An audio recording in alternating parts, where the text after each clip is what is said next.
"You cheated on me," Millionaire CEO shouted, then broke down in tears when he saw her with her twin sons. "Hi, my beautiful family. Welcome back to Mr. Peter's Family, your own family story channel.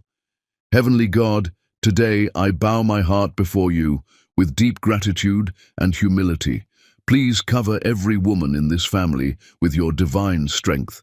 Bless her body with health, her mind with peace, and her heart with courage that never breaks. She carries homes on her shoulders, heals wounds with silence, and loves without limits. Honor her sacrifices, reward her patience, and protect her dignity at every step of life. Give her rest when she is tired, hope when she is silent, and joy when no one notices her pain. Let every woman here feel seen, valued, respected, and deeply loved. May her prayers be answered before they even leave her lips, and may her life be filled with comfort, safety, and endless grace. My beautiful family, I write with honesty and love. When you stay till the end, when you like and comment, it tells me my words matter to you. It takes only a second, but it gives strength to your brother Mr. Peter and keeps this family united. If your heart is true, like the video. If your love is real, right, I am with Mr. Peter. Let's start with love. The penthouse overlooked the city like a kingdom, but Matthew Potts felt like he was drowning in its emptiness. His father had died yesterday. The funeral had ended hours ago, but Matthew could still smell the lilies, still feel the weight of the casket he'd helped carry. His father's last words echoed in his head like a curse he couldn't shake. "Your mother saw Lisa with another man. She's carrying his baby. I'm sorry, son. I'm so sorry." Matthew stood at the floor-to-ceiling window, his reflection ghostly against the night sky. Behind him, he heard Lisa enter their bedroom. His wife, the woman he'd loved since college, the woman his dying father had warned him about with his final breath. "Matthew?" Her voice was soft, concerned. She'd been trying to reach him all day, but he'd avoided her at the funeral, couldn't bear to look at her. "Baby, please talk to me. I know you're hurting. Let me help you." He turned slowly. Lisa stood in the doorway wearing the black dress she'd worn to his father's funeral, her natural hair pulled back, her dark skin seeming to glow even in her grief. She was beautiful. She'd always been beautiful, and she'd destroyed him. "Is it true?" His voice came out raw, broken. Lisa's face filled with confusion. "Is what true? Are you pregnant?" Something flickered across her face. Fear, guilt. She took a step toward him. "Matthew, I was going to tell you. I wanted to wait until after the funeral, until you'd had time to... So it's true." The words tasted like poison. "You're pregnant. Yes, but... is it mine?" The question hung in the air like smoke. Lisa's eyes went wide, her mouth opening in shock. For a long moment she couldn't speak. When she finally found her voice, it trembled. "What did you just ask me?" Matthew pulled his phone from his pocket with shaking hands. His mother had sent him the photos while he was at the cemetery, standing over his father's fresh grave. He'd seen them there, surrounded by mourners, and felt his world split open. He held up the phone. "My mother showed these to my father before he died. He spent his last days worrying about me, about what you were doing behind my back." Lisa stared at the screen. The photo showed her outside a medical building, a man's hand on her lower back, both of them smiling. Another showed them in what looked like a hotel lobby. A third captured them having coffee, leaning close together. "Matthew, that's Dr. Harrison. I don't want to hear his name." Matthew's voice rose, years of control shattering. "My father died worried about me. His last words were a warning about you. Do you understand that? His last words." "Your father was fed lies." Lisa moved toward him, her hands outstretched. "Matthew, please, just listen to me. Dr. Harrison is my obstetrician. I've been seeing him because I wanted to make sure everything was perfect before I told you. The hotel lobby, That's the medical plaza? The coffee? I was asking him questions about pregnancy. Matthew, I was planning a surprise. Stop. He held up his hand, backing away from her. Just stop lying. My mother showed my father surveillance footage. She showed him text messages. She had proof, Lisa. Real proof. And he died believing his son was being betrayed. Surveillance footage? Lisa's voice cracked. Matthew, whatever your mother showed him, it was edited. It was fake. You have to know that. Constance has never wanted us together. She's been trying to destroy our marriage since the beginning. Don't blame my mother for your choices. Matthew's hands clenched into fists. She loved my father. She would never lie to him, especially not when he was dying. What kind of monster would do that? The kind of monster who hates that her son married a black woman from the wrong side of town. Lisa's composure finally broke, tears streaming down her face. Matthew, I love you. I have never been with anyone else. This baby, these babies, they're yours. They're ours. Babies? The word hit him like a physical blow. I'm carrying twins. Lisa's hand moved to her stomach, protective, desperate. I found out last week. I was going to tell you on your birthday. I had this whole plan. Dr. Harrison was helping me arrange everything. Matthew, please, you have to believe me. He wanted to believe her. God, he wanted to believe her so badly it felt like his chest was caving in. But his father's face kept flashing in his mind. His father, pale and weak in that hospital bed, gripping Matthew's hand with what little strength he had left. My father never lied to me. Not once in his entire life. Matthew's voice dropped to barely a whisper. And with his dying breath, he tried to protect me from you. What does that tell you? It tells me your mother is a liar and a manipulator. Lisa was sobbing now, reaching for him. Matthew, please. Please don't do this. Let me show you the medical records. Let me prove it to you. Call Dr. Harrison right now. He'll explain everything. I don't want explanations. Matthew turned away from her, unable to look at her face anymore. I want you out. The silence that followed was deafening. What? Lisa's voice was so small, so broken. Out of this house, out of my life. He still couldn't look at her. If he looked at her, he might break. I'll have my lawyers draw up divorce papers. You'll get a settlement, but I want you gone by morning. Matthew, I'm pregnant. I'm pregnant with your babies. You can't just... Those babies aren't mine. He spun back to face her, and the words came out like weapons. They're his, whoever he is, and I don't want to see you or them ever again. Lisa's face went completely white. She stumbled backward, catching herself on the doorframe. For a moment, Matthew thought she might collapse. When she spoke again, her voice was so quiet, he almost didn't hear her. Your father loved me. He called me daughter. He told me I was the best thing that ever happened to you. Tears poured down her face, but her eyes held something Matthew had never seen before. Not anger. Something worse. Disappointment. He would be ashamed of you right now. The words struck him like a slap. Get out. I'm going. Lisa straightened, wiping her face with shaking hands. But Matthew, when you realize what you've done, when you finally see the truth, don't come looking for me, because I will never, ever forgive you for this. She walked out of the bedroom. Matthew heard her moving through the penthouse, heard drawers opening, heard the soft sounds of her packing. He wanted to stop her. Part of him screamed to run after her, to hold her, to believe her. But his father's words kept echoing, I'm sorry, son. I'm so sorry. An hour later, he heard the front door close. Matthew stood alone in their bedroom, surrounded by the life they'd built together.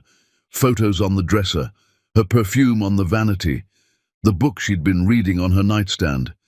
He picked up his phone and called his mother. Matthew, sweetheart. Constance's voice was thick with false sympathy. How are you holding up? She's gone. His voice sounded dead even to his own ears. "Oh, darling, I'm so sorry. But you did the right thing. Your father would be proud of you for being strong enough to—" Matthew hung up. He couldn't listen to any more words, couldn't think, couldn't feel. He walked to the window and looked out at the city. Somewhere out there, Lisa was alone, pregnant, crying, and he'd put her there. His phone buzzed with a text from his lawyer, already working on the divorce papers. Matthew stared at it, then at his reflection in the window. He looked like his father. Same jaw, same eyes, same man who'd warned him with his dying breath. Matthew told himself he'd done the right thing.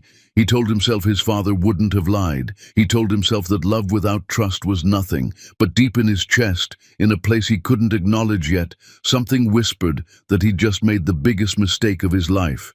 He silenced that voice and called his lawyer back. By morning, Lisa Packer would be erased from his life completely. By morning, he could start forgetting. By morning, the pain would start to fade. He was wrong about all of it. Chapter 2: Surviving Alone. The emergency room lights were too bright, too harsh, and Lisa couldn't stop shaking. "Ma'am, you need to stay still." The nurse's voice seemed to come from far away. "Your blood pressure is dangerously high. You're at risk of losing the pregnancy." Lisa wanted to laugh at that. Losing the pregnancy. As if she hadn't already lost everything else. Her husband, her home, her life. What were two more hearts to break? But then she heard it. The sound that changed everything. Through the ultrasound machine came two tiny heartbeats, rapid and strong, fighting to survive, just like she was. "Twins," the doctor said softly, pointing at the screen. "You're carrying twin boys, Mrs. Potts." "Not Mrs. Potts." Lisa's voice came out hoarse. She'd been unable to speak for days after Matthew threw her out, the trauma stealing her words. This was the first full sentence she'd managed. Just Lisa Packer. She'd spent the last week in a shelter downtown, sleeping on a cot that smelled like bleach and desperation. The other women had been kind, but Lisa had barely been able to acknowledge them. She'd been drowning in a grief so profound, it felt physical, a weight on her chest that made breathing hurt. Then the bleeding started, and the cramping, and the terror. A woman at the shelter named Grace, who worked as a nurse at a free clinic, had driven her here in the middle of the night.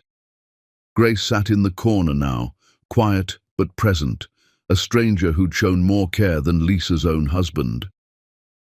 "The babies are stable for now," the doctor continued, "but you're under extreme stress. Your body is trying to protect itself, which means it might reject the pregnancy. You need complete bed rest, no work, no stress, proper nutrition. Do you have somewhere safe to stay?" Lisa thought of the shelter, thought of the cot, thought of the noise and the chaos and the impossibility of rest. "Yes," she lied. The doctor didn't look convinced, but he nodded. "I'm prescribing medication to help stabilize the pregnancy. Take it religiously.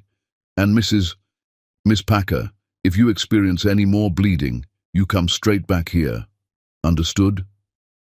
Lisa nodded, staring at the ultrasound image the technician had printed for her. Two tiny shapes, barely visible, fighting for their chance to exist. Grace drove her back to the shelter as dawn broke over the city. The streets were empty, the world quiet, and Lisa felt like a ghost haunting her own life. "You need to eat," Grace said, pulling into a drive-through. She ordered without asking Lisa what she wanted, just got her a meal, and insisted she eat it. "Those babies need nutrients." Lisa forced down the food, tasting nothing. Her phone sat dead in her purse. She'd turned it off after Matthew's lawyer had called to discuss the divorce settlement. The lawyer had been cold, efficient, explaining that Matthew was willing to be generous if Lisa signed quickly and quietly. Generous. As if money could replace a home, a marriage, a father for her children. I need to find work, Lisa said as they pulled up to the shelter. I can't afford the medication, can't afford anything. You heard the doctor. Bed rest means bed rest. Grace turned to face her, and Lisa saw something fierce in the older woman's eyes. I've seen women lose babies from stress. I've held their hands while they bled out their futures. You will not be one of them. I don't have a choice. There's always a choice. Grace reached into her bag and pulled out a laptop, old but functional. My daughter left this when she moved out. You know computers? I have a business degree. Had a career before I married Matthew. Lisa's voice turned bitter. I gave it up to support his company, to be the perfect wife his mother hated. Then use that degree. Grace placed the laptop in Lisa's hands. The shelter has internet. You lie flat, you rest those babies, and you find a way to work from that cot. You're smart. You're educated. Don't let that man take that from you, too. Lisa looked at the laptop, then at Grace. Why are you helping me?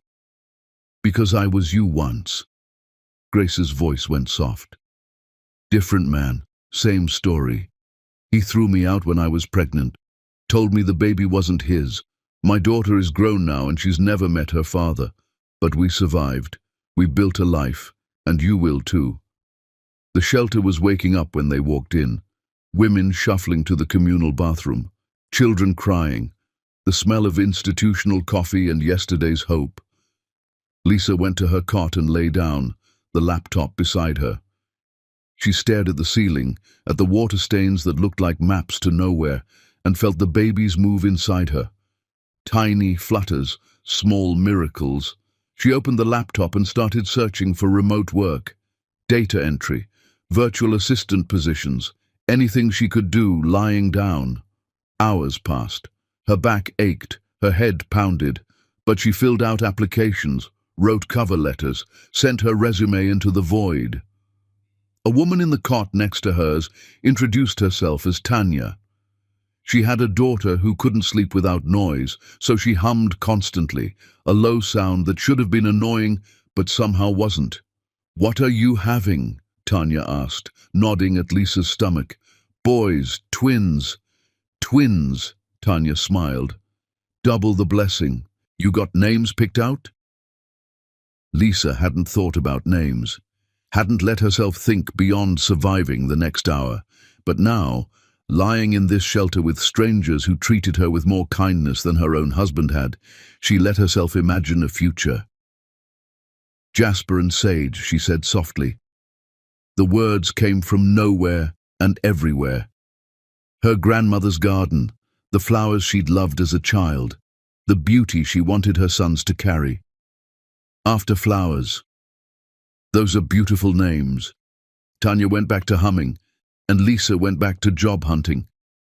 That night, Lisa's body tried to reject the pregnancy again.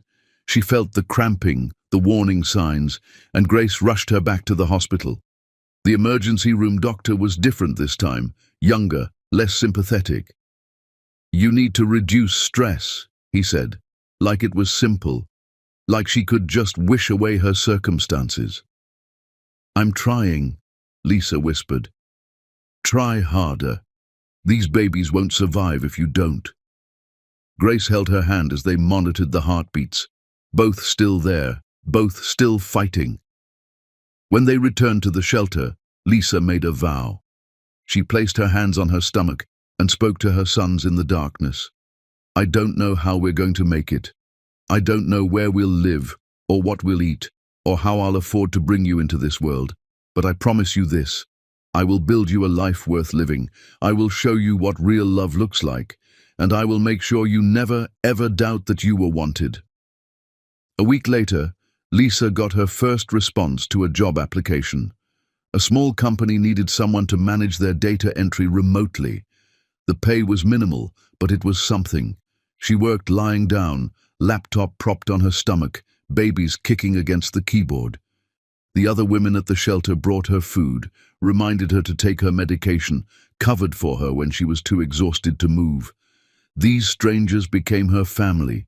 These broken women who had nothing gave her everything. Lisa's body slowly stabilized. The bleeding stopped. The babies grew stronger. And in the quiet hours before dawn, when the shelter was finally silent, she began to plan. She researched, starting a business, looked into what it would take to create a product, market it, build something from nothing. She had no money, no resources, no safety net, but she had her mind, her education, her will to survive, and she had Jasper and Sage, who kicked and rolled and reminded her every moment that she was fighting for 3 lives now, not just one. Matthew's lawyer called again. The settlement offer had increased. Constance wanted this over quickly, wanted Lisa to disappear. Lisa refused it all. She didn't want Matthew's money, didn't want anything that tied her to the man who destroyed her. She wanted to build her own empire. And she would. The laptop screen glowed in the darkness as Lisa researched skincare ingredients. She'd noticed how the harsh soap at the shelter damaged her skin and the skin of the other women. Hospital-grade cleaners that stripped away natural oils. Products designed without thought for black skin, for textured hair, for bodies that needed gentleness. She could create something better. She could build something that mattered. It was an impossible dream, a fantasy born of desperation. But as Jasper and Sage tumbled inside her, as Grace checked on her one more time before her night shift, as Tanya's humming filled the shelter with something close to peace, Lisa let herself believe. Somewhere across the city, Matthew slept in their penthouse, surrounded by everything and feeling nothing. And here in this shelter, Lisa slept on a cot, surrounded by nothing and feeling everything. She knew which one of them was richer. Chapter 3. The Impossible Rise. Lisa's water broke in the middle of the night, alone in Dr. Thompson's borrowed apartment. Pain ripping through her body, weeks too early. Grace got her to the hospital in time to hear the words that stopped her heart. "We need to deliver now. The babies are in distress." Jasper came out screaming, tiny fists already fighting. Sage followed silent, too silent, and was rushed away before Lisa could touch him. "Your son isn't breathing well on his own," the doctor said, and Lisa's world went white. The NICU became Lisa's entire universe, 2 incubators, 2 sons, one fighting loudly, one fighting quietly, both so impossibly small. Jasper gained weight steadily, his personality already demanding attention even from inside plastic walls. But Sage struggled. Every day brought new crises, breathing episodes, infection scares, numbers that dropped and made alarms scream. Lisa worked from a chair between them, laptop balanced on her knees, one hand on each incubator. The medical bills mounted faster than she could count. Her remote job barely covered a fraction. Dr. Amara Thompson found her crying over invoices at 3 in the morning. "What if I told you there's another way?" Dr. Thompson pulled up a chair. "That business plan you've been scribbling. Let me invest." "I can't take your money. I don't even know if it would work." "I'm not giving you money. I'm investing in something I believe in." "In you." Dr. Thompson's eyes were fierce. "Those nurses are already fighting over the samples you made in the kitchenette. That's not luck. That's genius." 3 days later, Sage's lungs collapsed. Lisa stood outside surgery, Grace holding her as she shattered. This time the breaking was different. Not grief, but rage. Rage at Matthew for not being there. Rage at Constance for destroying them. Rage at a world that let babies suffer for their parents' mistakes. When Sage survived, barely, with a long recovery ahead, Lisa made a decision. She would build something so powerful that her sons would never be vulnerable again. Never dependent. Never at the mercy of anyone's cruelty. Dr. Thompson's investment bought supplies. Lisa mixed her first real batch of healing balm in the hospital kitchenette while her sons slept. Her hands shook, but they didn't stop. The NICU nurses were her first customers, buying product with their own money because it actually worked. Word spread to other departments. A burn unit nurse posted before and after photos that went viral overnight. Orders flooded in. Lisa packaged products between feeding Jasper and monitoring Sage's oxygen levels, shipped boxes from the hospital mailroom, built an empire from a chair beside plastic incubators. When the twins finally came home after 8 weeks, they came home to possibility. Dr. Thompson's spare bedroom became a nursery. Her living room became a factory. Her kitchen became a laboratory. Lisa worked in stolen hours, while the babies slept, while they ate, in the minutes between crises. Jasper was easy, loud, demanding, clear about what he needed. Sage was harder, quiet, watchful, his NICU trauma showing in how he startled at sudden sounds, how he needed Lisa's hand to sleep, how anxiety lived in his small body, but they were alive. They were hers, and they were enough. Grace retired from nursing to help full-time. They hired women from the shelter, single mothers who needed chances like Lisa had needed chances. Packer Beauty became a movement, not just a company. A small retailer called, then a larger one, then national interest that made Lisa's head spin. She negotiated every deal with babies on her hip, exhaustion in her bones, and steel in her voice. Never apologizing, never backing down, never accepting less than her company deserved. The medical debt was crushing, a shadow over every victory. But she paid it down, dollar by dollar, refusing to let it break her. And every time she wanted to quit, she looked at her sons. Jasper, with his fierce laugh that filled rooms, Sage with his gentle soul that saw everything. She'd built this for them. She'd build anything for them. Across the city, Matthew's company hemorrhaged money and talent. His CFO walked out mid-quarter. 3 board members resigned in one day. Investors pulled funding with carefully worded emails about shifting priorities. He didn't understand. The strategies that had always worked suddenly failed. The instincts that had made him millions now lost them. What he didn't know, what he'd never known, was that Lisa had been his secret weapon. Her financial mind seeing patterns he missed, her strategic thinking preventing disasters before they formed, her ability to read people and markets and futures. Without her, he was just another mediocre businessman who'd gotten lucky, and his luck had run out. Matthew sold the penthouse, moved to a small apartment, watched his empire crumble like sandcastles at high tide.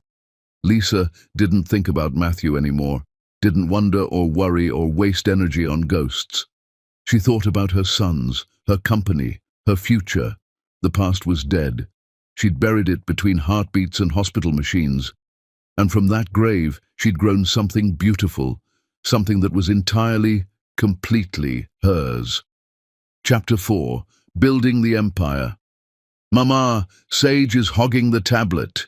Jasper's voice carried from Lisa's office couch to her desk, where she was supposed to be reviewing quarterly projections.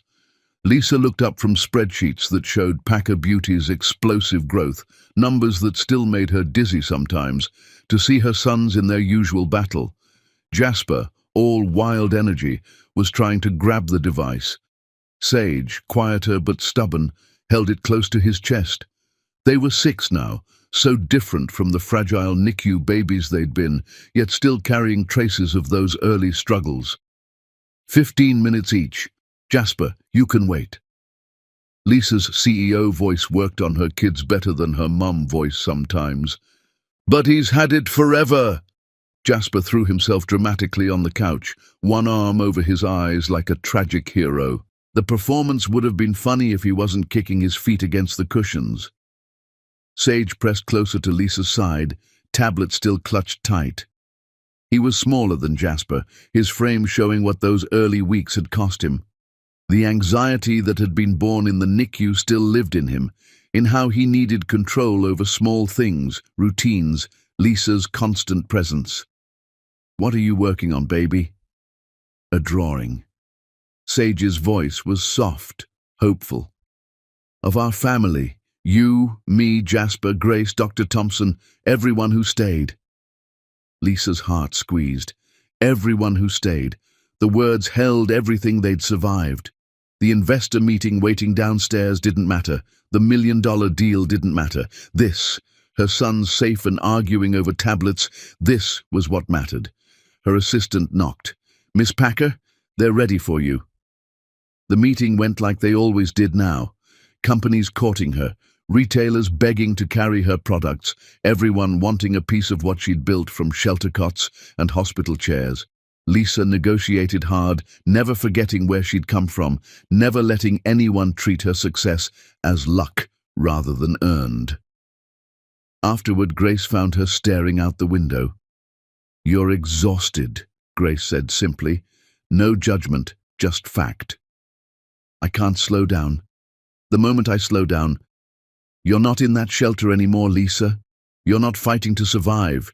You've survived. You've won." But had she?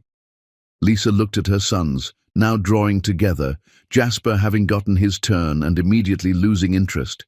She'd built an empire, created stability, given them everything material, but she was always tired, always working, always proving something to ghosts.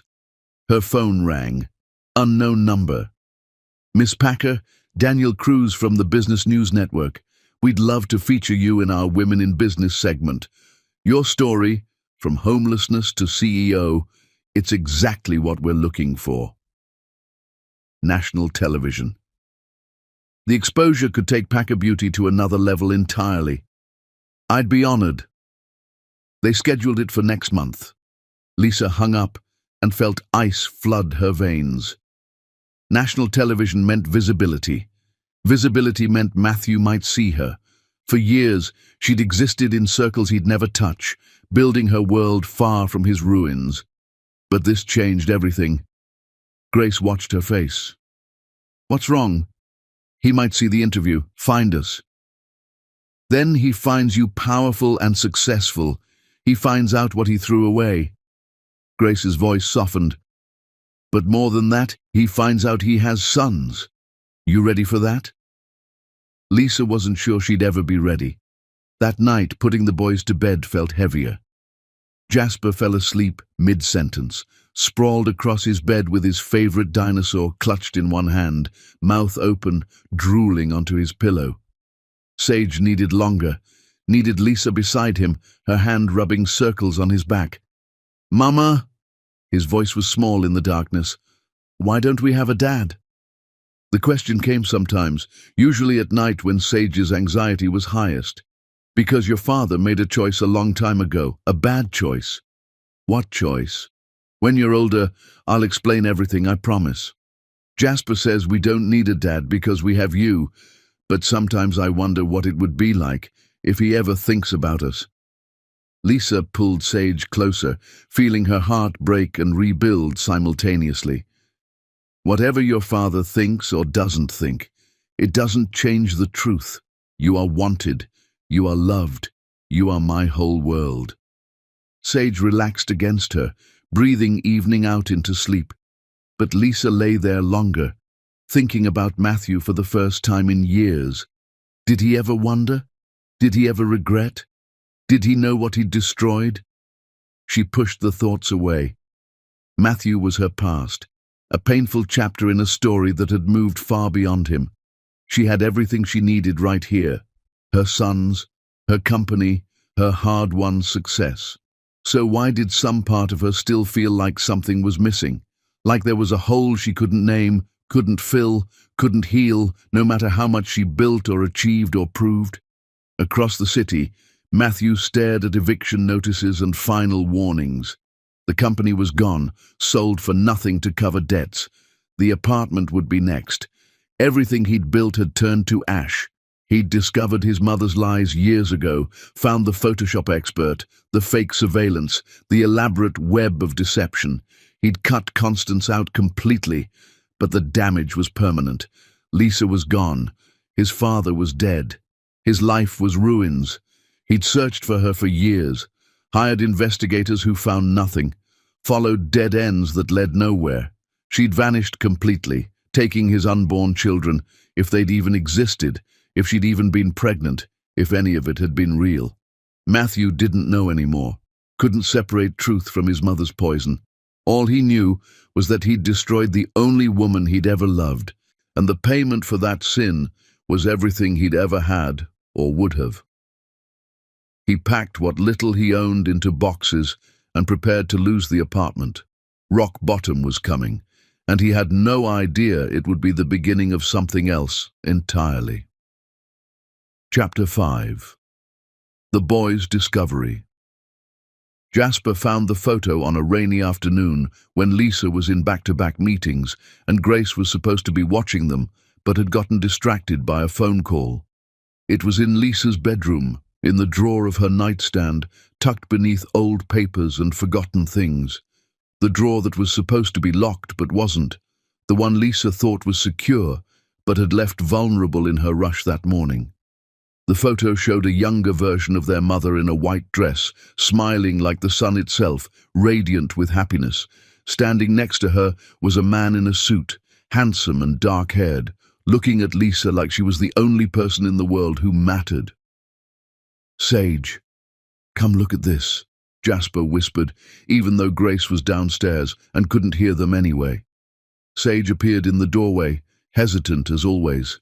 He never liked breaking rules, never liked doing things that might upset his mama, but curiosity pulled him forward, stronger than his caution. "Is that Mama?" Sage stared at the photo, eyes wide. "Yeah, and I think that's our dad." Jasper's voice was strange, a mix of excitement and anger and confusion all tangled together. The word hung between them. Dad. A concept they'd thought about but never really understood. Other kids at school had dads who picked them up after class, who came to soccer games and school performances, who existed in their lives in ways Jasper and Sage couldn't imagine. Why does she keep it hidden? Sage touched the photo gently, like it might break or disappear if he wasn't careful. "I don't know, but I'm going to find out who he is." Jasper's voice held that determined edge that meant he wouldn't let this go, the same stubbornness that got him in trouble at school sometimes. They took the photo back to Jasper's room, moving quietly through the house. While Grace made dinner downstairs, they could hear her humming and pots clanging, the familiar sounds of their routine. They huddled over Jasper's tablet, trying to figure out how to solve this mystery. It was Sage who thought of it, his voice excited. "The internet. We can search the internet. People find things there all the time." But they didn't know the man's name, didn't know anything except what he looked like in this one frozen moment of happiness. "Wait." Jasper grabbed the photo again, squinting at it in the bedroom light. "There's writing on the back. I can see it." He flipped it over. In Lisa's handwriting, slightly faded but still legible, Matthew and Lisa Potts, wedding day. Matthew Potts. They looked at each other, a whole world of possibility opening up before them, terrifying and exciting in equal measure. Jasper typed the name into the search bar with trembling fingers. Results flooded the screen more than they expected. Matthew Potts, former tech CEO. The fall of Potts Industries. Where is Matthew Potts now? Tech mogul loses empire. They clicked on article after article, reading about a man who'd once been rich and powerful but had lost everything. A company that had collapsed spectacularly. A life that had fallen apart in ways that seemed almost impossible. "He looks sad," Sage said softly, pointing to a recent photo of Matthew leaving a building, shoulders slumped, face haggard and older than the wedding photo, like years had carved pain into his features. "He looks old," Jasper said, less sympathetically, his voice hard. He clicked to another article, reading quickly. "Says here his company went bankrupt. He's nobody now, lost everything." They read about the company's failure, piecing together a story from fragments. About Matthew's father dying, something about his mother, about things falling apart in ways they didn't fully understand but could feel were important. About his mother being arrested for fraud years later, though the articles didn't explain details, didn't connect the dots in ways that made sense to two young boys trying to understand their own story. But nowhere did they find anything about Lisa, about a wife, about children, about two boys who shared this man's DNA. It was like their mother had never existed in his life, erased completely from his history. Why doesn't it say anything about Mama? Sage's voice trembled, tears threatening. Why is she not there? Did he erase her? Maybe he erased her, like she erased him. Jasper's jaw set stubbornly, the way it did when he was trying not to cry. Maybe they both wanted to forget. But why? What happened? They didn't have answers. Just more questions piling up like weights on their small shoulders.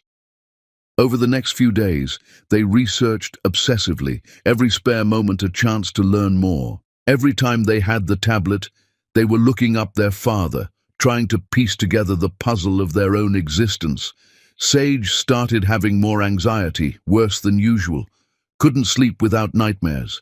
Had dreams about fathers who disappeared, about being left behind, about not being wanted. Kept asking Lisa questions she clearly didn't want to answer, questions that made her face go sad and distant. Mama, why don't we have a dad like other kids? Lisa would get this look on her face, sad and far away, like she was seeing ghosts. Because your father made choices that meant he couldn't be in your life. What choices? Choices I'll explain when you're older, when you can understand better. But Sage didn't want to wait until he was older. He wanted to understand now, needed to understand why they were different, why their family was incomplete. He started drawing pictures of what he imagined his father might be like, showed them to Jasper, who mostly just shrugged, trying to pretend he didn't care even though Sage knew he did. Jasper's reaction was different. He became angry, defensive, started getting into fights at school with kids who talked about their dads, who complained about fathers who were too strict or too busy, kids who had no idea how lucky they were. We don't need him, Jasper insisted to Sage one night, fierce and hurting. We have Mama. She's worth 100 dads. She's worth everything. But even Jasper couldn't hide his curiosity completely, couldn't pretend he didn't wonder. They found an old interview with Matthew, from before everything fell apart, from when he'd been successful and confident. He talked about business, about vision, about building something that mattered and would last. He sounds smart, Sage admitted quietly. He sounds like he thinks he's smart, Jasper countered, but his voice was uncertain. Besides, smart people don't throw away their families. Smart people don't hurt people the way he must have hurt Mama. One night, Lisa caught them. She'd come to say goodnight, like she always did, and found them both on Jasper's bed, tablet between them, Matthew's face frozen on the screen mid-sentence in some interview. The look on her face made Sage's chest hurt, made him want to take it back, to unsee what they'd seen. Boys, her voice was carefully controlled, too controlled. What are you doing? We found your wedding photo, Jasper said, deciding honesty was better than lies. He was a terrible liar anyway. Always got this weird twitch in his eye that gave him away. We wanted to know about our dad. We needed to know. Lisa sat down on the bed slowly, looking suddenly exhausted, older than she had that morning.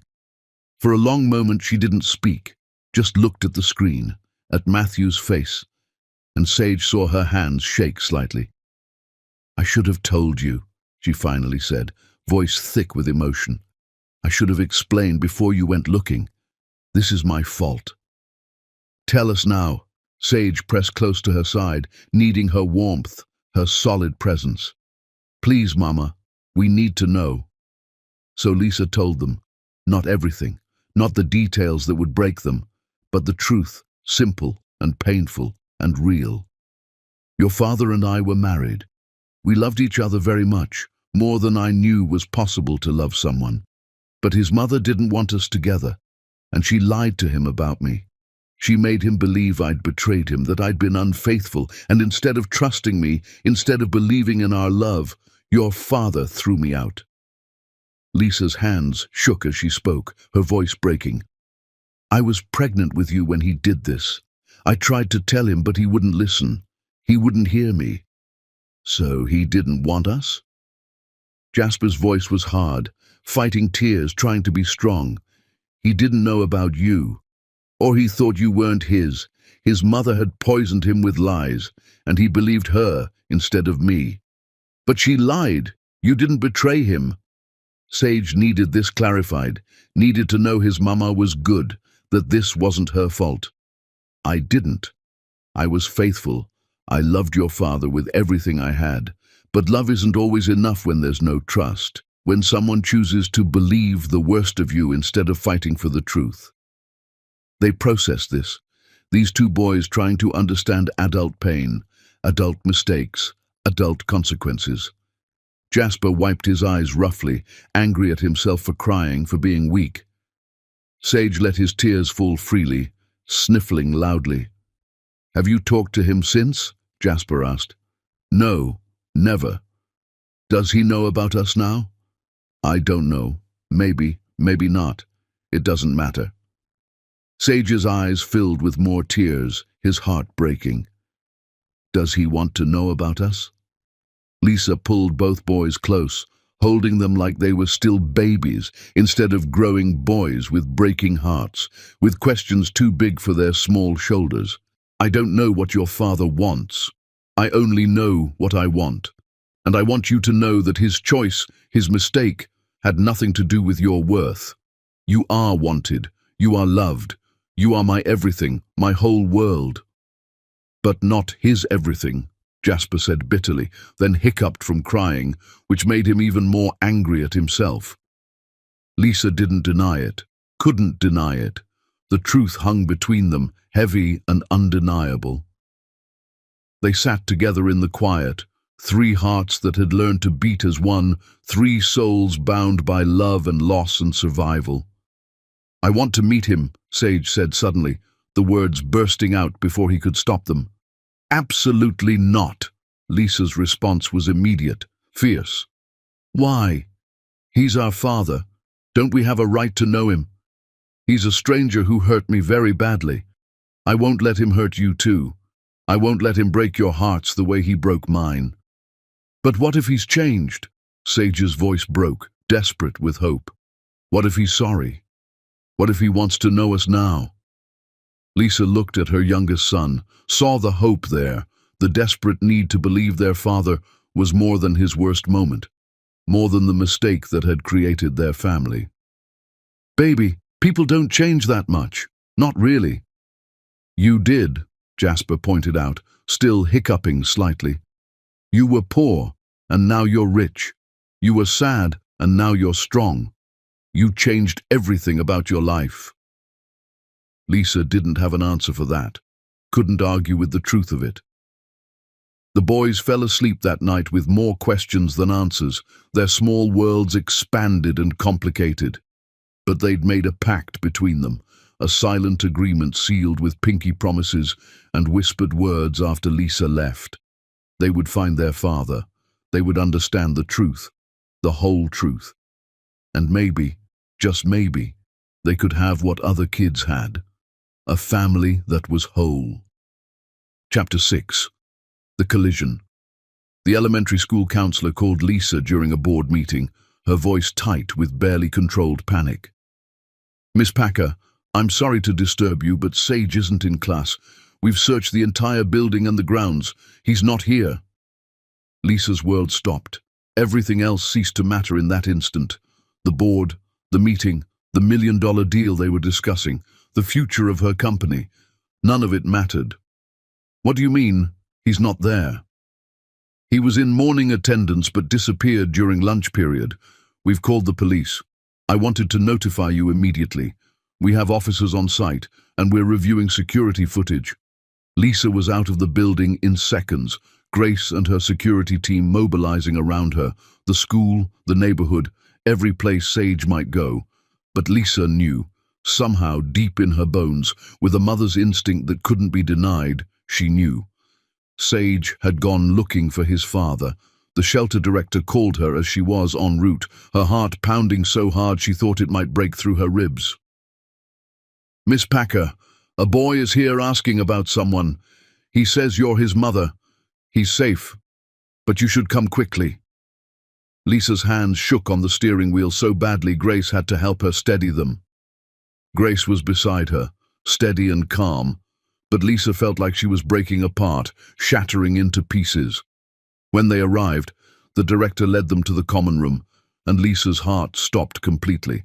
There was Sage, sitting on a worn couch next to a man who looked vaguely familiar and completely broken, like he'd been shattered and poorly glued back together. Matthew. He'd aged beyond what years alone could account for. The years had carved lines into his face, deep grooves of pain and regret. He wore simple clothes, nothing like the expensive suits she remembered from their life together. His hands were rough, working hands, scarred and worn, and his eyes held a sadness so profound it was almost physical, a weight that seemed to press down on his shoulders. He was reading to a small group of children, including Sage, who watched him with an intensity that broke Lisa's heart into even smaller pieces. Matthew's voice was gentle as he read, patient with the kids who interrupted constantly. One kept asking why. After every single sentence, another was picking his nose enthusiastically and showing his findings to his neighbor. Matthew just smiled and kept reading, kind in a way Lisa had forgotten he could be, tender in a way that made her chest ache. Then he looked up and saw her. The book fell from his hands, hitting the floor with a thud that echoed in the sudden silence. His face went completely white, like he'd seen a ghost, and for a moment Lisa thought he might actually faint, might collapse right there. "Lisa," he breathed, like a prayer and a curse combined, like a name that held his whole world.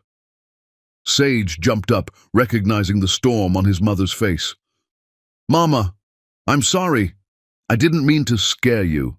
I just wanted to see outside. Now." Lisa's voice was ice, harder than she'd ever heard it.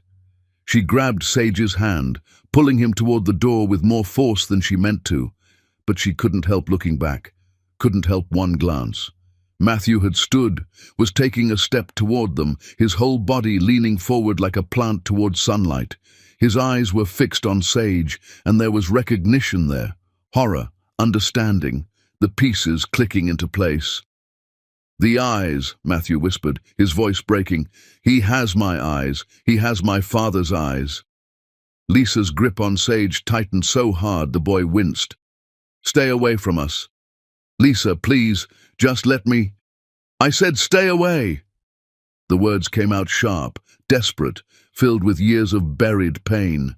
"You gave up any right to us years ago. You made your choice." "Us?" Matthew's gaze dropped to Sage again, really looking at him now, seeing all the features that marked him as Matthew's son, then back to Lisa, understanding dawning like a terrible sunrise. "He's mine. Both of them. You had twins.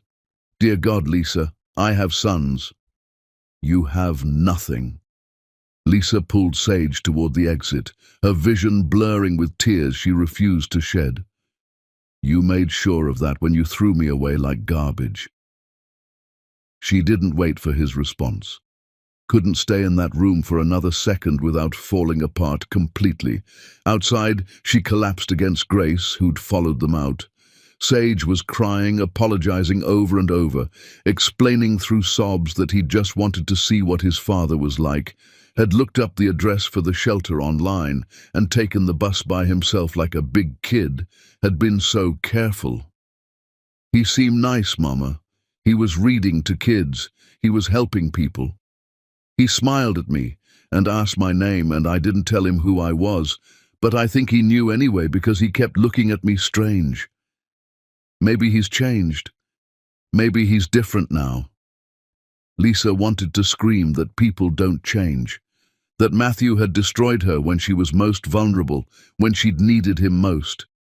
That nice didn't erase cruelty, that kindness now didn't undo abandonment then, But looking at her son's desperate face, his eyes pleading for her to understand, she couldn't crush that hope completely.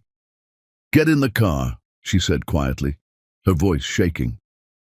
The drive home was silent except for Sage's occasional sniffles. Sage stared out the window, tears streaming down his face, leaving tracks on his cheeks. Lisa gripped the steering wheel so hard her knuckles went white, her whole body shaking with emotion she couldn't name. When they got home, Jasper was waiting, having heard everything from Grace's quick phone call explaining the situation. "You went to see him?"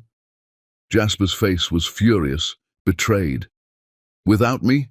You went to find our dad, and you didn't even tell me?" "I'm sorry," Sage sobbed, fresh tears starting. "I just wanted to know." "To know what?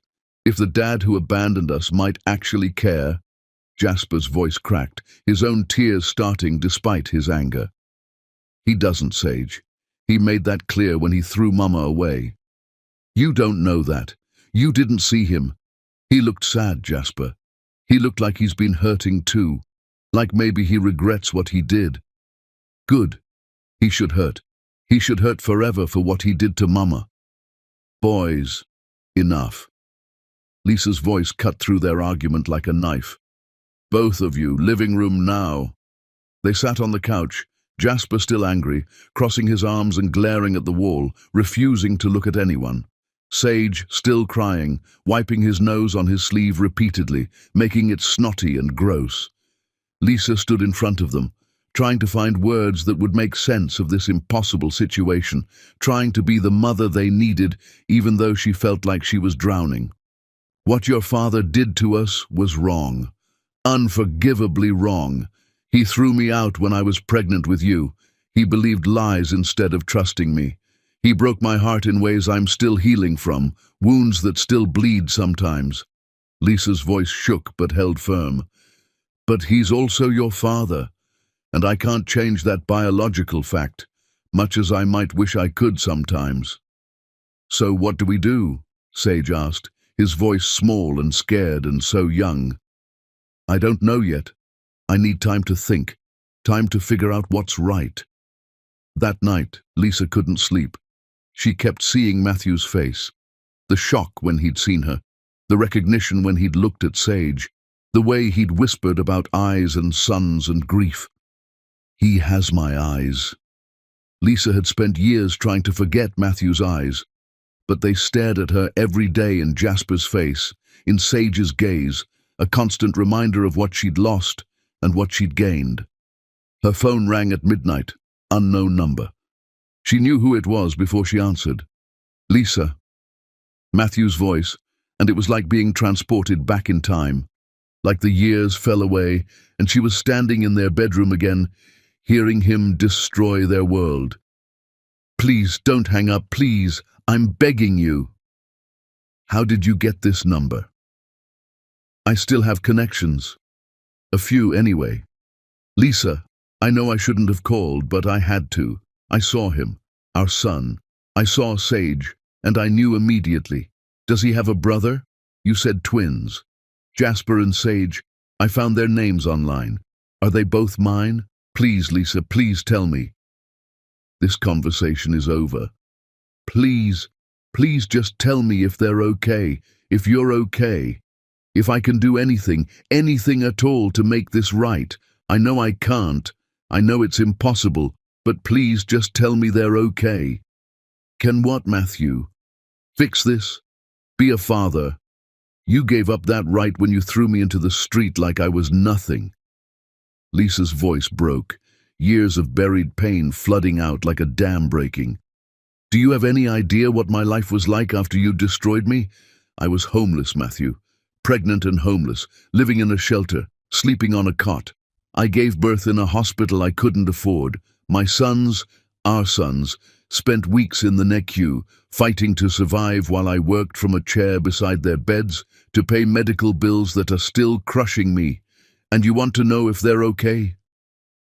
The silence on the other end was absolute, stretching so long Lisa thought he'd hung up. "I didn't know," Matthew finally said, and he sounded wrecked, destroyed, barely holding together. Lisa, I swear on everything I hold sacred, I didn't know. If I had known, if I had any idea, but you didn't care enough to find out. You made your choice. You chose your mother's lies over your wife. You chose pride over trust. You chose to believe the worst of me instead of fighting for us, instead of believing in what we had. Lisa was crying now, years of buried pain flooding out.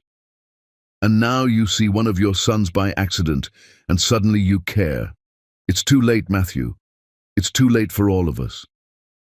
I know. His voice was barely audible, broken. I know I don't deserve forgiveness. I know I destroyed everything. I know there's no fixing what I did. But Lisa, those boys are mine too. Don't I have any right? No. The word was final. Absolute. You have no rights. You're a stranger to them, your DNA and nothing more, and you'll stay that way. She hung up, her hands shaking so badly she dropped the phone. But even as she did, even as she tried to convince herself she meant it, she knew it was a lie. Because Sage had seen Matthew, had talked to him, had come home with questions and hope and a desperate need to know his father. And Lisa didn't know how to protect her sons from the truth anymore, didn't know how to keep them safe from a man who had already hurt them just by existing, by being absent, by throwing them away before they were even born. Matthew Potts was back in their lives, whether she wanted him there or not. And everything was about to change. Chapter 7. The Reckoning. The restraining order arrived at Matthew's apartment on a Tuesday morning, delivered by a process server who looked bored with other people's tragedies. Matthew stared at the papers, reading the same lines over and over until they burned into his brain. Lisa was requesting he stay away from her, from the boys, from their school, from anywhere they might be, a legal barrier between him and the family he'd destroyed. He didn't fight it, didn't call a lawyer, didn't even consider contesting it. How could he? She was right. He had no rights. He'd thrown them away when he'd thrown her out, when he'd chosen poison over truth. But knowing he deserved this didn't make it hurt less, didn't make the pain any easier to bear. The shelter director found him in the kitchen an hour later, staring at nothing, the papers still clutched in his hands. "Everything okay, Matthew?" "I saw my sons yesterday." The words felt surreal, impossible. "I didn't know they existed until one of them walked into this building looking for me." The director sat down heavily, the chair creaking under his weight. "The Packer twins. I should have seen it. They have your face, your features. It's obvious now that I know. Lisa has a restraining order against me now. I can't go near them, can't see them, can't be part of their lives in any way." "Can you blame her after what you did?" "No." Matthew folded the papers carefully, his hands surprisingly steady. "I blame myself. For everything. For all of it." He went through his day mechanically, moving like a robot through familiar motions. Served meals to people who needed them. Helped with job applications for men trying to rebuild their lives. Read to children who weren't his and never would be, who had fathers who loved them or fathers who'd failed them but were trying. But his mind was on Jasper and Sage, the names he'd learned from desperate internet searching the night before, lying awake in the dark, looking at every photo he could find, trying to piece together the lives of the sons he'd never known. His sons, living, breathing proof of everything he'd destroyed. At home that night, Matthew pulled out the box he kept hidden in his closet, the one he'd never been able to throw away. Inside were Lisa's things, the few items she'd left behind in her hurried escape.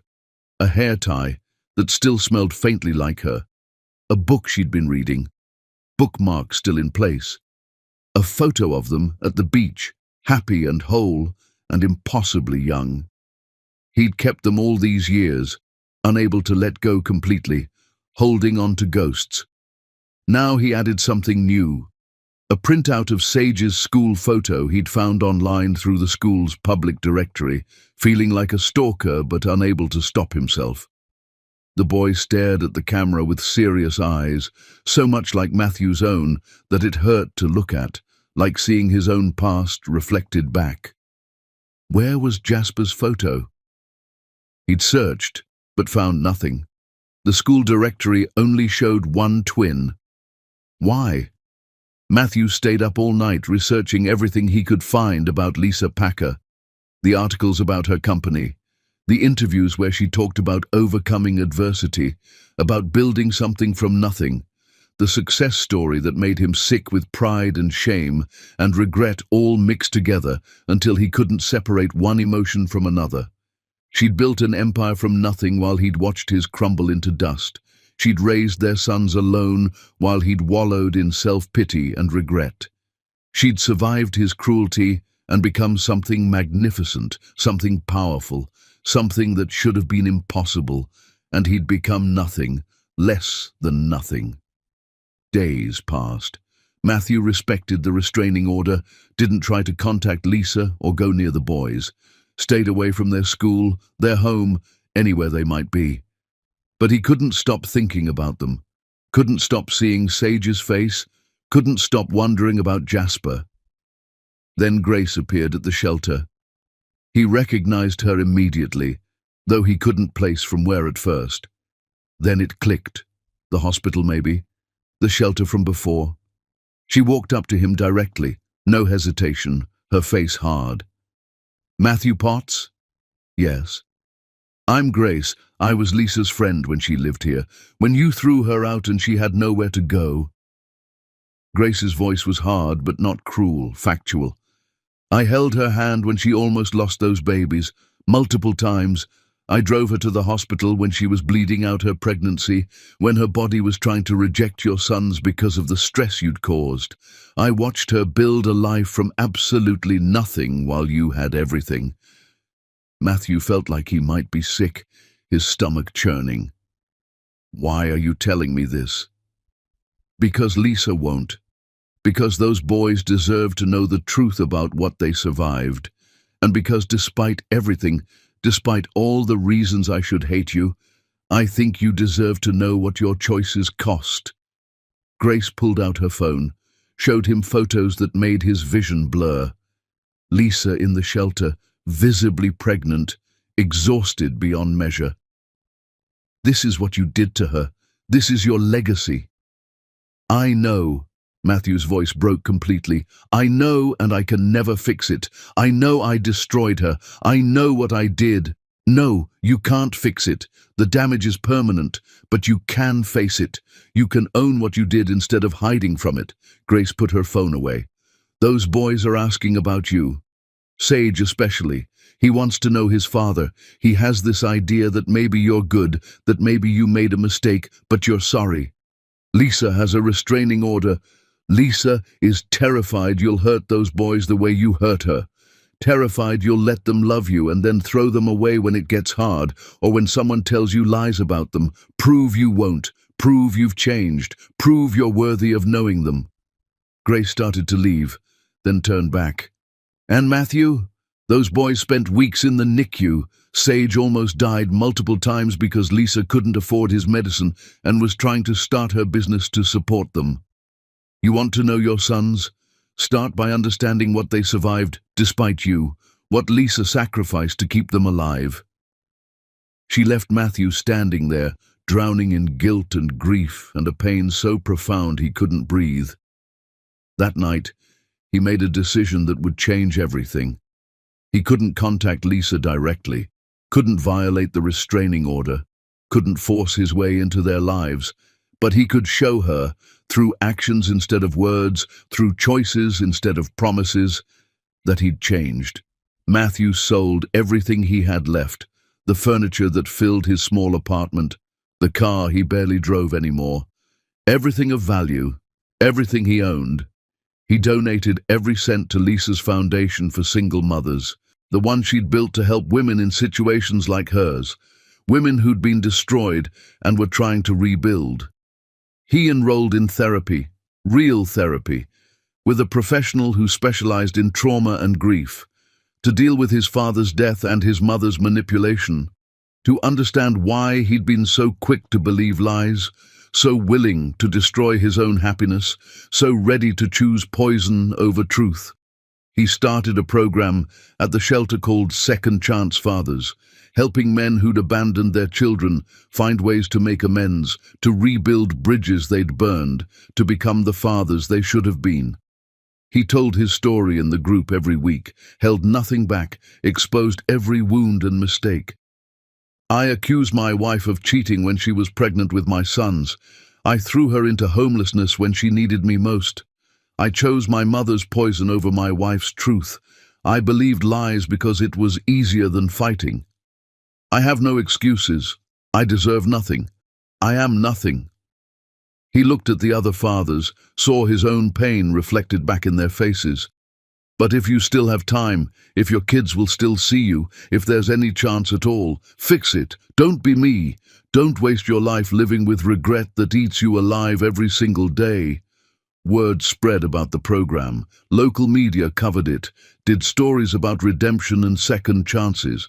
And inevitably, a national news outlet requested an interview, wanted him to share his story, to help other fathers. Matthew knew Lisa might see it. Knew it might look like he was trying to manipulate her, trying to force his way back into her life through public sympathy. But he did it anyway, because maybe helping others was the only redemption available to him, the only way to balance the scales even a tiny bit. The interview aired on a Thursday night. Matthew sat in his apartment, watching himself on television, telling the world about his failures, his mistakes, his sins. I destroyed the woman I loved because I didn't trust her. I have 2 sons who don't know me, who don't know I exist beyond a name on paper. I threw away everything that mattered because I was too proud, too stupid, too broken to fight for it. And I live with that every single day, every single moment. Do you hope to reconcile with your family? The interviewer asked, her voice gentle. I hope they're happy. I hope they're healthy. I hope they never have to experience the kind of pain I caused, the kind of destruction I brought into their lives. Matthew looked directly at the camera, his eyes wet. If my sons ever see this, if they ever hear these words, I'm sorry. I'm sorry I wasn't there. I'm sorry I hurt your mother in ways that can never be healed. I'm sorry for everything. You deserved better. You deserved a father who fought for you, who believed in you, who was there, and I failed you before you were even born. The interview ended. Matthew turned off the television and sat in the dark, alone with his regrets. Across town, Lisa had been watching. She'd seen every moment, heard every word, felt every confession like a knife. And for the first time in years, she allowed herself to wonder, just for a moment. What if Matthew had actually changed? What if people could grow, could become better, could earn redemption? What if? Chapter 8. Constance's Destruction. The woman standing outside the boys' school was older, elegant, and terrifyingly familiar in a way that made Lisa's blood run cold. Lisa saw her through the car window as she waited to pick up Jasper and Sage. Constance Potts, perfectly coiffed and poison-dressed as respectability, talking to the school secretary like she had every right to be there, like she belonged in their world. Lisa was out of the car in seconds, her heart pounding with rage and fear. "What are you doing here?" Constance turned, and her smile was all venom, all cruelty, hidden behind expensive cosmetics. "Lisa, you look well. Success agrees with you. You've certainly come up in the world. I asked what you're doing here. I came to meet my grandsons. I have rights, you know. They're my blood. You have nothing." Lisa moved between Constance and the school entrance, her body a barrier. "You're the reason your son threw me out. You fabricated evidence. You destroyed lives. You have no rights to my children. No rights at all. Our grandchildren are still family, whether you like it or not. Biology doesn't lie, dear." Lisa pulled out her phone, dialed security with shaking fingers.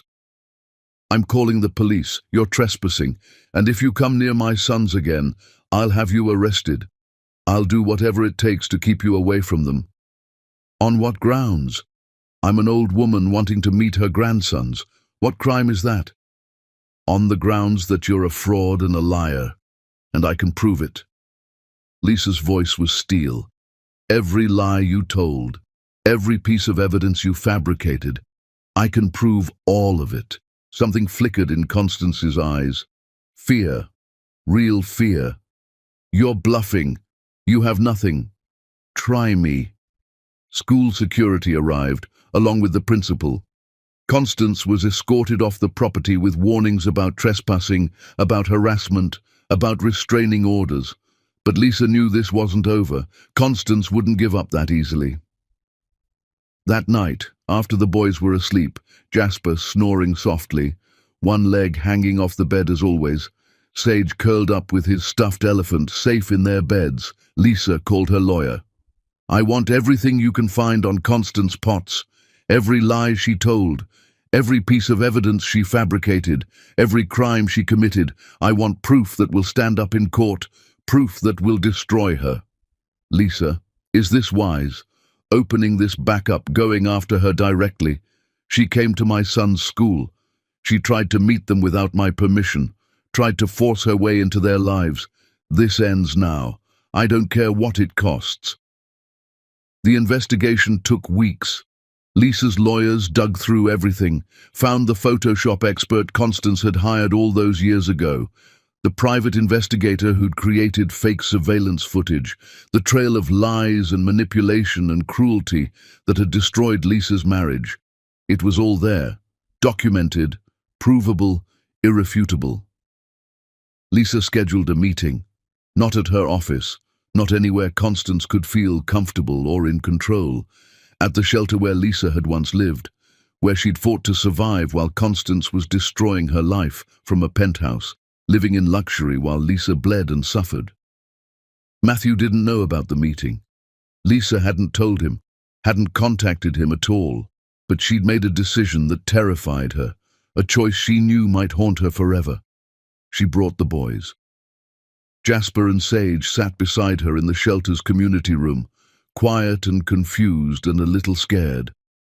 Jasper kept fidgeting with his shoelaces, tying and untying them nervously, his usual energy contained into this small, repetitive motion. Sage pressed close to Lisa's side, seeking her warmth and protection. They'd asked why they were here, why they weren't in school, what was happening. Lisa had told them they were going to meet their grandmother, but she hadn't explained which grandmother or why. Constance arrived exactly on time, and her face went pale when she saw the twins sitting there, two living, breathing consequences of her actions. These are your grandsons, Lisa said quietly, her voice deadly calm. Jasper and Sage, the babies you tried to kill by destroying me when I was pregnant with them. I never meant... Look at them. Lisa's voice was steel wrapped in ice. Look at what you almost erased from the world. Look at these children who almost died because of your lies. Jasper and Sage stared at Constance with identical expressions of distrust and confusion. Jasper's hands clenched into fists, his small body tense. Sage shrunk back slightly, seeking the safety of his mother's presence. You lied about our mama, Jasper said, his voice hard for such a young boy, filled with protective fury. You made our dad think she cheated. You're why we don't have a father. You're why our family is broken. Constance's composure cracked, her carefully maintained facade breaking. I was trying to protect my son. I was doing what I thought was best. From what? From love? From happiness? From having a family? Lisa leaned forward, her eyes blazing. You destroyed Matthew's marriage because you couldn't stand that he loved me more than he feared you. You couldn't control him through me, so you decided to eliminate me entirely. You weren't good enough for him. You came from nothing. I wasn't white enough for him. Say it honestly at least.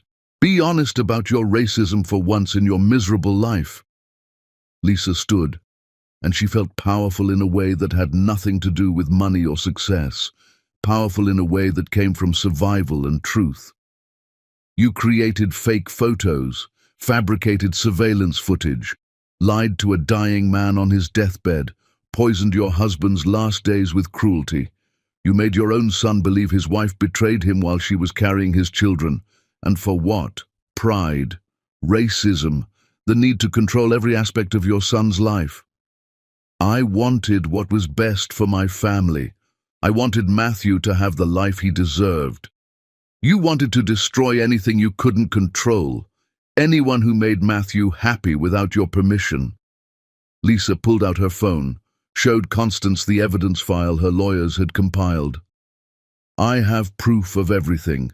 The Photoshop expert you hired, his full testimony, the private investigator who faked the surveillance, his signed statement, the paper trail of your lies, every email, every payment.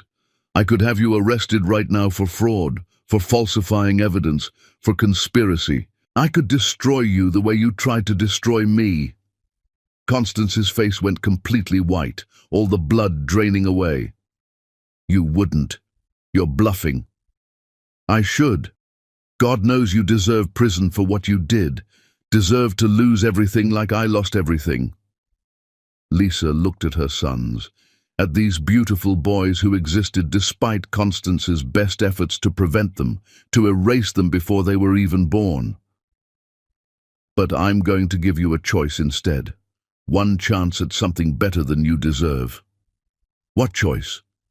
You sign a full confession, every lie, every piece of fabricated evidence, everything you did to destroy my marriage, to hurt me, to poison your son against me. You apologize to Matthew for what you did to him, for using his father's death to manipulate him, for destroying his happiness, and then you disappear from our lives completely. You stay away from me, from my sons, from Matthew. You cease to exist for us. And if I refuse? Lisa made a call. Police officers entered the room, summoned by her earlier arrangement with the department, ready to make arrests. Then I press charges. Every single one I can. You spend what's left of your miserable life in prison, and your grandsons grow up knowing their grandmother was a criminal who tried to destroy their mother, who cared more about control and racism than about family or love or truth. Constance looked at the boys, really looked at them for the first time, saw Jasper's defiant stare, protective and fierce, saw Sage's fearful eyes, vulnerable and young, and something in her face shifted, some crack in the armor. Maybe it was guilt, maybe it was fear of prison, maybe it was the first hint of actual remorse, of understanding what she'd done. I didn't know, she whispered, her voice small and broken. I didn't know you were pregnant. I didn't know about them. If I had known, would it have mattered? Lisa asked, her voice cutting. Would you have cared about 2 babies, or would you have just worked harder to erase them? Be honest with yourself if no one else. The silence answered the question better than words ever could. Constance signed the confession, every detail, every lie, every manipulation and cruel calculation. The lawyer witnessed it, made it legal and binding, a document that could destroy her if she ever tried to hurt them again. Then came the hardest part. Constance had to face Matthew, had to confess her sins to the son she'd claimed to love. Lisa had arranged for him to be here, though she hadn't told him why, hadn't prepared him. When he walked in and saw his mother, saw the boys, saw Lisa, his confusion was absolute, his face cycling through emotions too fast to track. What's going on? Lisa, what is this? Your mother has something to tell you, Lisa said quietly, stepping back.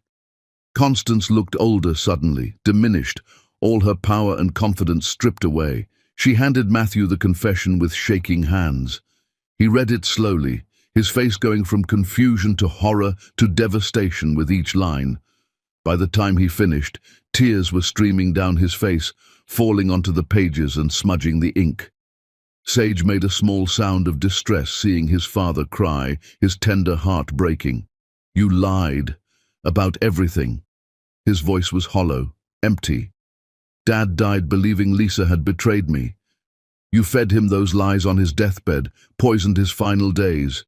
You used his death to manipulate me, to destroy the woman I loved. I thought I was protecting you. I thought I was doing what was best. You destroyed me." Matthew's anguish filled the room, raw and terrible. "You made me throw away the only woman I ever loved. You're the reason I have sons who don't know me, who look at me like a stranger. You're the reason Lisa suffered in ways I can't even imagine. You're the reason our family was destroyed before it even had a chance. God, Mom, what did you do? How could you do this?" "I'm sorry." Constance was crying now too, her carefully applied makeup running in dark streaks. "I'm so sorry. I was wrong. I was so wrong. Sorry doesn't fix this. Sorry doesn't give me back the years I lost. Sorry doesn't erase what I did to Lisa because I believed your poison, because I trusted you over the woman I loved." The police moved forward. Constance didn't resist as they explained the charges: fraud, falsifying evidence, conspiracy, read her rights in voices that had done this 1,000 times before. Before she left, she looked back at the boys one last time, really seeing them, seeing what she'd almost destroyed. "I hope you have good lives," she said softly, her voice breaking. "Better than what I gave your father. Better than what I deserve." Then she was gone, led away in handcuffs, and the room fell silent. Matthew stood frozen, the confession still in his hands, staring at nothing. He looked at Lisa, at the boys, at the ruins of everything his mother had destroyed, everything he'd helped destroy. "I don't expect you to forgive me," he said quietly, his voice barely audible. "I know what I did. I know it can't be undone. I know there's no fixing this. But Lisa, I swear on everything I hold sacred, I didn't know the evidence was fake. I thought it was real. I thought my dying father was trying to protect me from betrayal." "I know." Lisa's voice was tired. So tired. "I know you were manipulated. I know she poisoned you with lies. But Matthew, you still made the choice to believe her instead of me. You still threw me out. You still said those terrible things, still destroyed me when I was vulnerable. Your mother gave you the poison, but you chose to drink it. You chose to believe the worst of me instead of fighting for the truth." Matthew nodded, tears still falling, his whole body shaking.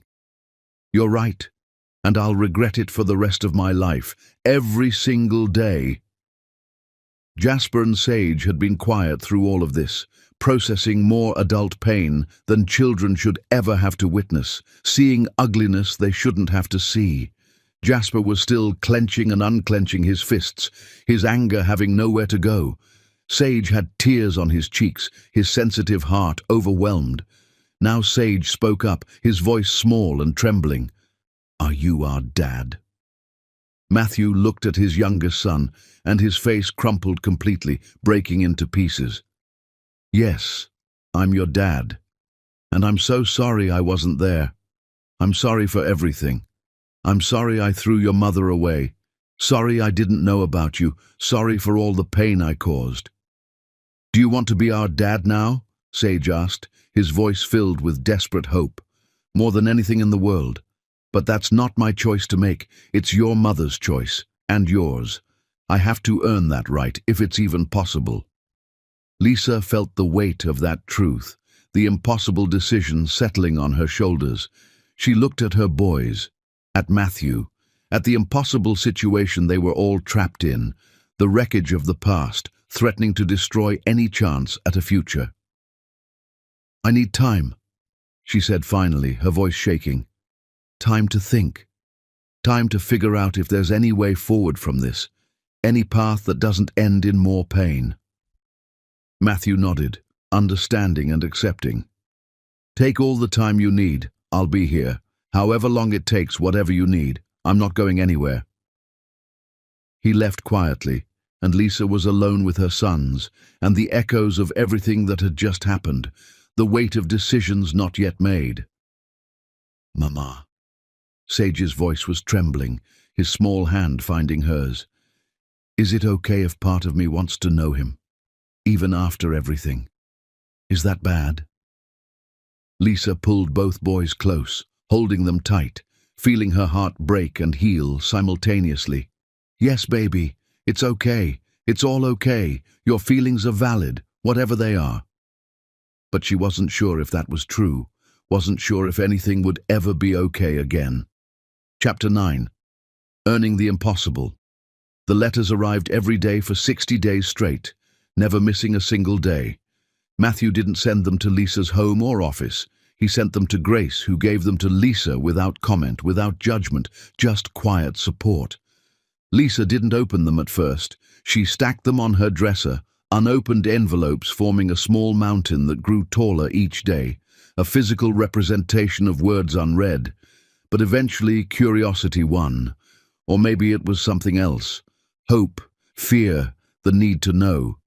The first letter was dated the day after Constance's arrest. Dear Lisa, I don't expect you to read this. I don't expect anything from you ever again.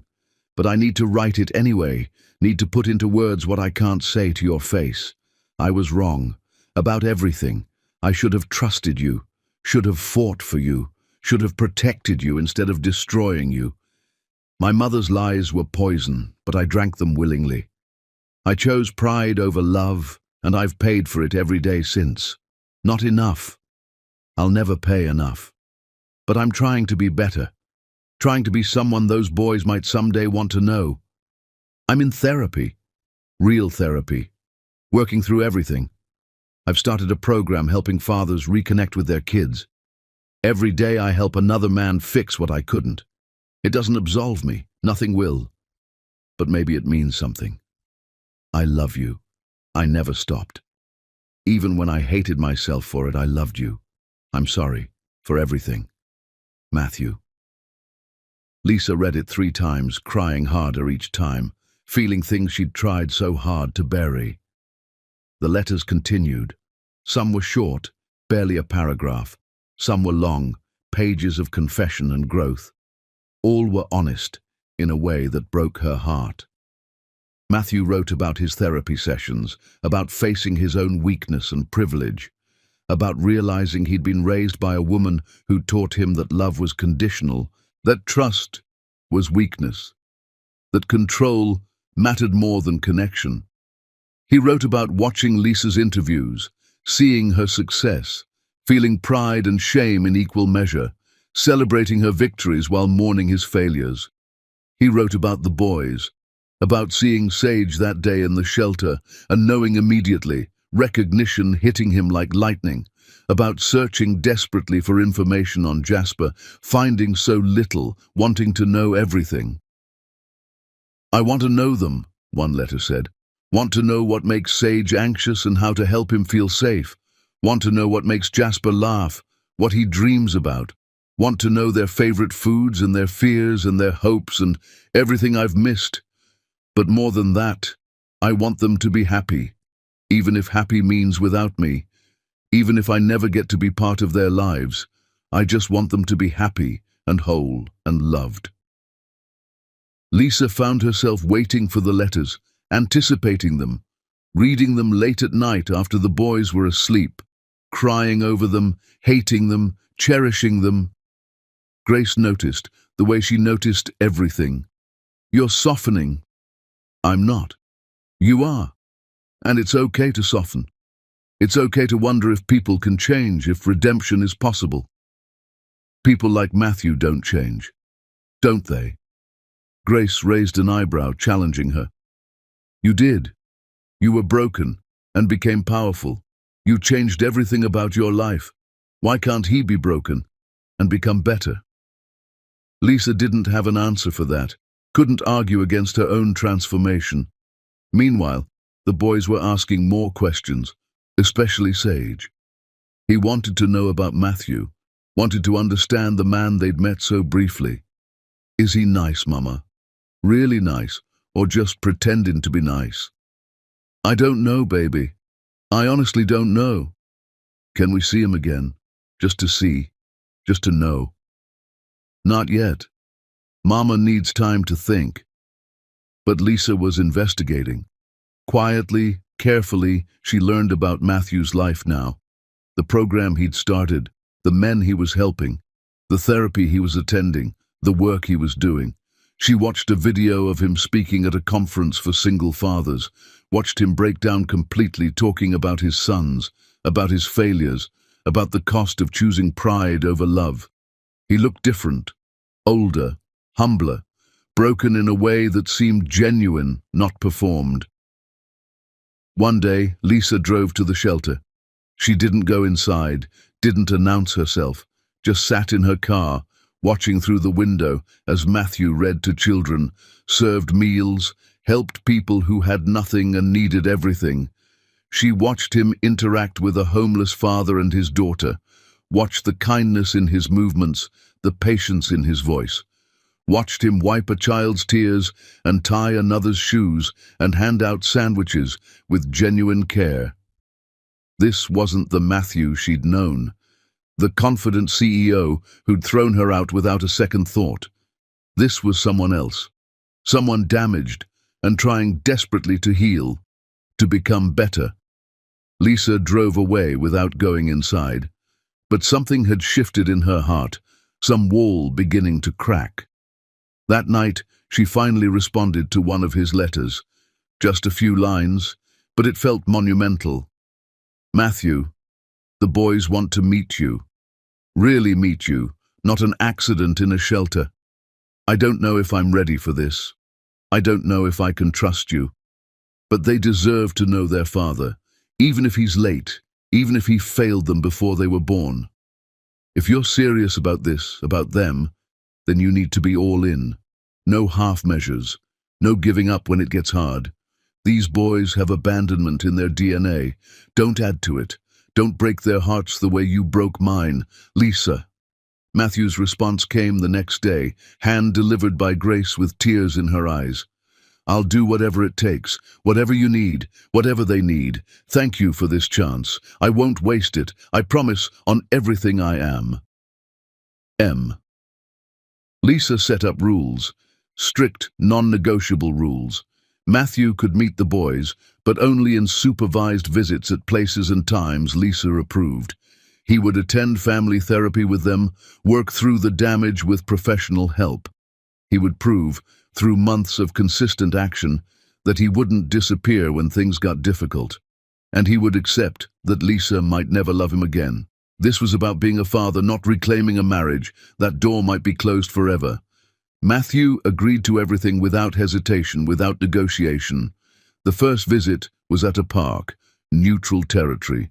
Lisa, Grace, and the boys on one side, Matthew on the other, looking more nervous than she'd ever seen him, hands shaking. Jasper was hostile immediately, his protective instincts on full display. So you're our dad? The one who threw Mama out when she was pregnant? Yes.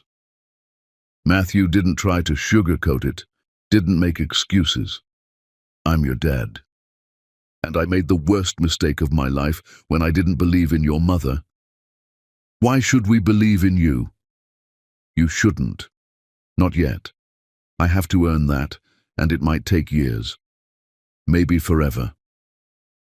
Matthew looked at both boys, tears already in his eyes. I don't expect you to forgive me. I don't expect you to love me. I just hope that maybe, someday, you'll let me be part of your lives in whatever way you're comfortable with. Sage was gentler, his tender heart showing. What do you like to do? I used to like building things, companies, plans, big, impressive things. Matthew's voice was soft. But now I like helping people, reading to kids, trying to fix the things I broke, even though I know some things can't be fixed. Can you fix what you broke with Mama? Matthew's gaze shifted to Lisa, and she saw everything there. I don't think so. Some things are too broken to fix, too damaged to repair. But you can try, Sage insisted, bouncing slightly on his toes, the way he did when he was hopeful about something. That's what Mama always says. You can always try to make things better. The visit was awkward, painful, and strangely hopeful, all at once. They met again the next week, and the week after, and the week after that. Slowly, carefully, Matthew became a presence in the boys' lives, a regular fixture. He showed up for every single visit, never cancelled, never made excuses, never failed them. Just appeared, consistent and steady, proving through action what words couldn't convey. He learned that Sage needed reassurance, that his anxiety made him cling to routine and familiar patterns, so Matthew made their visits predictable. Same time, same place, same promise that he'd be there and wouldn't leave. He learned that Jasper tested everyone, pushed boundaries to see who'd stay and who'd abandon him, so Matthew stayed. Through the anger, the accusations, the walls Jasper built so high and thick. When Jasper accidentally spilled juice on Matthew's shoes, Matthew just helped clean it up without anger. When Jasper said cruel things designed to hurt, Matthew took them without flinching, without retaliating. Lisa watched all of this from a distance, watched Matthew with their sons, and felt her heart do complicated, terrifying things. Months passed. The family therapy sessions were brutal, everyone facing old pain and new possibilities, digging into wounds that had never properly healed. "Do you still love Mama?" Sage asked Matthew during one particularly intense session. Matthew looked at Lisa, and his honesty was devastating, laying his heart bare. "Yes, I never stopped, but love isn't enough if there's no trust, and I broke that trust in ways that might never heal." "Can trust be rebuilt?" the therapist asked gently. "I don't know," Matthew said, his voice breaking, "but I'm trying to be someone worthy of it, even if I never get it back. Even if Lisa can never trust me again, I want to be worthy of it." Lisa felt something crack open inside her, felt the wall she'd built around her heart, developing more fissures, more cracks letting light through. One evening, she found herself alone with Matthew after dropping the boys at Grace's house for a sleepover, something that had become routine. They sat in her car, silence stretching between them, heavy with everything unsaid. "Thank you," Matthew said finally, his voice quiet, "for giving me this chance, for letting me know them. They're incredible, Lisa. You've done an amazing job raising them. They needed a father, even one who failed them, even one who came late. Lisa." He turned to face her fully, and she could see tears in his eyes. "I know I can't fix what I did. I know there's no going back, no undoing the damage. But I need you to know that losing you was the worst thing that ever happened to me. Worse than losing the company. Worse than everything. And finding out about the boys, knowing what I put you through, knowing they almost died because of my choices." His voice broke completely. "I can't make it right. But I'm trying to be better. For them. For you. For myself." Lisa looked at this man who'd destroyed her and was now trying desperately to rebuild himself, to become worthy, and felt something terrifying blooming in her chest. "Hope. I don't know if I can trust you again," she whispered, her voice breaking. "I know. I don't know if I can forgive you. The hurt goes so deep. I know. But I'm willing to try. For them. Maybe for us. Maybe for the possibility of something I can't even name yet." Matthew's breath caught, his whole body going still. "What does that mean?" "It means we keep going, keep trying, keep showing up one day at a time." Lisa met his eyes, saw the desperate hope there. "It means I'm not ready to give up on the possibility that people can change, that redemption is real, that broken things can be rebuilt into something new." Matthew reached for her hand, hesitant, asking permission without words. Lisa let him take it, felt his warm, calloused hand close around hers, and in that moment, in her car under the streetlights, something impossible began to seem possible. Healing. Forgiveness, maybe even love again, different than before, but no less real. But it would take time, months, maybe years, maybe forever, and Matthew would have to earn every single moment, every touch, every piece of trust. Chapter 10. The Reunion. The therapist's office had become sacred ground. a place where impossible things happened slowly. Today was different. Today was the day they'd all been working toward for months. Lisa sat between her sons, Matthew across from them, and the therapist asked the question that would change everything. "Are you ready to be a family again?" Jasper spoke first, his voice carrying that protective edge that might never fully disappear.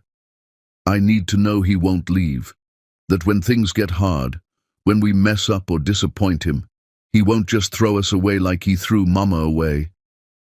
Matthew leaned forward, his eyes locked on Jasper. "I can't promise I'll be perfect. I'll make mistakes, but I can promise I will never ever abandon you again. You want to test me? Test me every single day for the rest of my life. I'll still be here. I swear it." "What about Mama?" Sage asked quietly, his gentle heart showing. "Do you promise not to hurt her again?" "I will spend the rest of my life trying to heal what I broke, trying to be worthy of her." Matthew's gaze shifted to Lisa, and she saw everything laid bare. "Your mother doesn't need me. She's strong enough on her own, but I need her. I need all of you, and I will earn that need every single day, however long it takes." The therapist looked at Lisa. "What do you need from Matthew?" Lisa had thought about this question for months, through sleepless nights and endless doubts. "I need honesty, always, even when it hurts. I need you to fight for us instead of against us when things get difficult. And I need you to understand that trust is something you'll be building for the rest of your life, not something that comes back overnight." She paused, feeling tears build. "But I also need you to know that I'm ready to try, really try, to see if we can build something new from the ashes of what we lost." The session ended with a plan. They would move forward as a family, slowly and carefully, with continued therapy and constant communication. That evening, Lisa invited Matthew to dinner at her home. Their home, potentially, if this worked. The boys were nervous excited, Jasper reorganizing the silverware 3 times, counting forks and spoons obsessively. Sage practicing what he wanted to say to his dad, whispering words Lisa couldn't quite hear. Matthew arrived with flowers, his hands shaking as he held them out. Not as an apology, as a beginning, a new start for all of us. Dinner was chaotic in the best way. Jasper told exaggerated stories about school, complete with sound effects and wild gestures that knocked over his water glass. Sage showed Matthew every single drawing he'd made over the past months, explaining each one in careful, loving detail. Matthew helped clean up without being asked, moving through the kitchen like he belonged there. After the boys went to bed, Jasper fighting sleep as always, making excuses to get up, Sage going down easy after Matthew read him a story about brave princes. Lisa and Matthew sat on her back porch, the night quiet around them. "I've been thinking about what comes next," Matthew said, his voice nervous. "What comes next is we keep doing what we're doing, slowly, one day at a time." "I know. But Lisa, I need to say this. I need you to know." He turned to face her fully, taking both her hands. "I want to marry you again. Not now. Maybe not for years. But someday, when we've rebuilt everything, when you trust me again, when the wounds have healed enough, I want to stand in front of our sons and promise to love you the way I should have the first time. The way you always deserved. Matthew, I know it's too soon to even talk about this. I know I have years of proving myself ahead, but I need you to know that's where I'm headed. Toward you, toward us, toward the family we should have been all along." "I can't promise we'll get there," Lisa whispered, her voice breaking. "I know, but I can promise I'll try. I'll try every day for the rest of my life." Lisa looked at this man who'd broken her and was now trying so desperately to heal them both, and made a choice that terrified her. She leaned forward and kissed him. It was gentle, tentative, tasting of tears and hope, and impossible second chances. Matthew's hand came up to cup her face, and she felt him trembling, felt his tears mixing with hers. When they pulled apart, both of them were crying, both breaking and healing at once. "We have so far to go," Lisa said, her forehead resting against his. "I'll walk every mile. I'll crawl if I have to, whatever it takes." Inside, they heard Sage call out, anxious from a nightmare. They both stood to go to him, moving together naturally, like they'd been doing this together all along. They sat on either side of Sage's bed, both comforting him, both present. Jasper appeared in the doorway, saw them together like a real family, and something crossed his face. Relief, hope, permission to believe. "Can Dad stay?" Sage asked sleepily, his nightmare already fading. Lisa looked at Matthew, saw the desperate hope he was trying to contain, the fear that she'd say no. "Yes," she said, her voice steady. "He can stay." Matthew stayed that night on the couch, not pushing for more than she was ready to give. In the morning, Lisa found him already up, making breakfast for the boys, humming softly, moving through her kitchen like he was trying to memorize every detail. This became their rhythm. Matthew stayed some nights, went home others. They dated, which felt strange after everything, learning each other again, building something new from ruins, brick by careful brick. Months passed. Matthew kept showing up, kept proving himself through action, not words, kept loving them with a patience that astounded her.